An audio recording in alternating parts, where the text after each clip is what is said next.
forward collision warning can alert you to potential front-end collisions.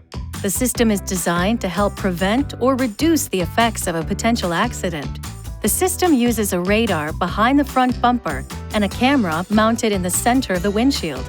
It activates at speeds above 2 miles per hour or 7 kilometers per hour, or lower than 124 miles per hour or 200 kilometers per hour. You can select the type of warning you want in the Information and Entertainment system. Select Warning and Brake for limited automatic braking, along with audio and visual warnings.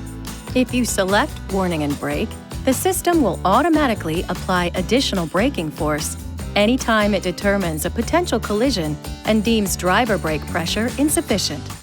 When only Warning is selected and the system is active, it provides no limited braking, but if equipped, does guarantee automatic braking or active braking.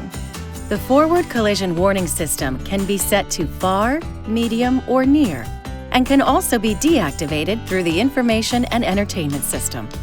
Following a deactivation, the system will not warn the driver about a possible collision regardless of the setting selected. Remember, forward collision warning is not designed to avoid a collision on its own, and it can't detect every possible type of collision. The driver is responsible for collision avoidance via braking and steering. This video is not intended to take the place of your owner's manual. For complete details and other important safety information, please see your owner's information.